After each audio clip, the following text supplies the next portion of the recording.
আসসালামু আলাইকুম প্রিয় বন্ধুরা, কেমন আছেন সবাই? আজকে এই ভিডিওতে দেখাবো ব্রাদার S700A এই মডেলের কিছু স্পিড কন্ট্রোল কিভাবে করতে হয়। স্পিড কন্ট্রোল করার জন্য আপনি প্রথমে যে কাজগুলো করতে হবে সেটি আমি A to Z দেখাবো। অবশ্যই ভিডিওতে শেষ পর্যন্ত দেখবেন, তাহলেই বুঝতে পারবেন। এই জন্য আপনি পাওয়ার সুইচটি অফ করতে হবে।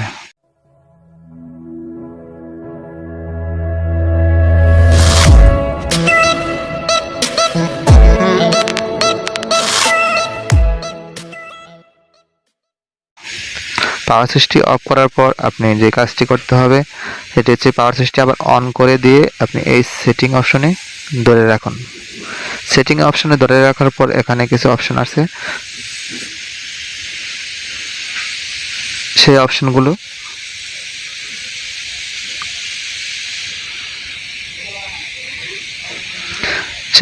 দ্বিতীয় নাম্বার অপশনটাতে ক্লিক করতে হবে।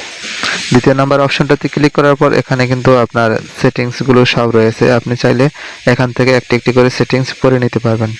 এই জন্য যা কিছু করতে হবে এখান থেকে আপনার প্রথমে আমি এখানে সংক্ষেপে কিছু দেখাই। এটা হচ্ছে ফিট আপ ডাউন করার যে সিস্টেমটা, এটা হচ্ছে সেটা। আপনি ফিটটাকে দ্রুত আপ ডাউন করতে পারবেন যদি এখানে অন অফ করে দেন। তা আমি ফিট আপ ডাউন করবো না, এখানে অনেক কিছু রয়েছে। আমি খালি স্পিডটি আপনাকে দেখাবো। স্পিডটি দেখানোর জন্য যে কাজগুলো করতে লাগবে সেই কাজগুলো আমি এখানে দেখিয়ে দেব। অবশ্যই ভিডিওটি শেষ পর্যন্ত দেখবেন, তাহলেই বুঝতে পারবেন।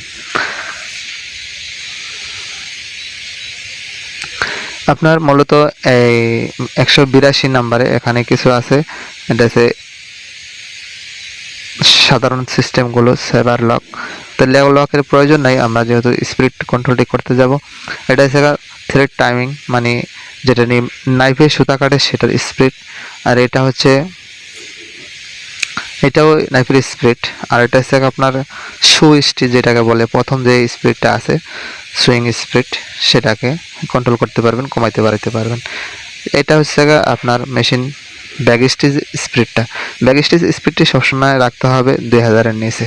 2000-এর নিচে রাখলে আপনার কন্ট্রোলটি ঠিক থাকবে। এটাও ইন ব্যাক স্টিক, ওটাতে ফার্স্ট ব্যাক স্টিচ দেখাছিলাম, এটা হচ্ছে ইন ব্যাক স্টিক। এটা থেকে স্টার্ট প্রথম ব্যাক স্টিচটি এটা দিয়ে কমিয়ে 2000-এর নিচে করে দিবেন, 1500 অথবা 1200, তারপর ওকে করে দিতে হবে। তারপরে আপনার আছে লাস্টের back stitch, in back stitch টাক। এরপরে এটাকে আপনি কমিয়ে দিতে হবেন, 1200 করে দিতে পারবেন। ওকে করার পর এখানে কিন্তু মেইন স্পিডটি আছে, এই মেইন স্পিডটি আপনি 3600 করে দিতে হবে। তারপর ওকে করে দিবেন।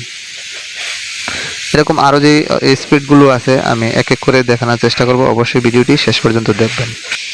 তো প্রিয় বন্ধুরা, এখানে কিছু স্পিড আছে। প্রথম স্টেজ মানে এক স্টেজ করে স্পিডটি আছে। এই স্পিডগুলো আপনার যদি কন্ট্রোল করে দেন তাহলে কিন্তু আপনার মেশিনটি ভালো চলবে, সেলাই ভালো হবে। এই জন্য এখানে করে দিতে হবে 2000-1900 যা করেন এরকম প্রতিটা স্পিড এখানে কমায় দিবেন। ফার্স্ট স্টেজ, এই যে প্রথম স্টেজ, দ্বিতীয় স্টেজ, এরকম করে সবগুলোরে কমায় দিবেন। এখানে কিন্তু লেখা আছে টোটাল সব কিছু 3 স্টেজ। 3 নাম্বার স্টেজটা কত স্পিড থাকবে সেই স্পিডগুলো এখান থেকে কন্ট্রোল করতে পারবেন। তারপর যদি ওকে না দেন তাহলে কিন্তু কন্ট্রোল থাকবে না। অবশ্যই ওকে বাটন প্রেস করতে হবে। অবশ্যই সবগুলো 2000-এর নিচে করে দিবেন। First stage, second stage, third stage যাই করেন সবগুলাই আপনার কন্ট্রোল করতে হবে। এখানে একটি স্পিড আছে 456-তে, অটো ডিরেকশন স্পিড। এটা কিন্তু আপনার অবশ্যই কমাইতে হবে, কারণ না কমাইলে আপনি যখন এই স্পিড কন্ট্রোল করবেন তখন কিন্তু আর লিমিট থাকবে না, উড়াদুরা চলবে। 456 আমাদের স্পিড কন্ট্রোল এখান থেকে শেষ হলো। এখন আমরা দেখাবো কিভাবে টেস্ট করবেন আপনার সবগুলো প্রোগ্রাম ঠিক আছে কিনা, আপনার মেশিনের ক্যাটাগরি সব ঠিক আছে কিনা, কিভাবে চেক করবেন তা দেখাবো এর পরের ভিডিওতে। অবশ্যই ভিডিওটি দেখবেন। ভিডিওটি যদি ভালো লাগে অবশ্যই একটি লাইক দিবেন এবং অন্য বন্ধুদের দেখার জন্য শেয়ার করবেন। ধন্যবাদ ভিডিওটি শেষ পর্যন্ত দেখার জন্য।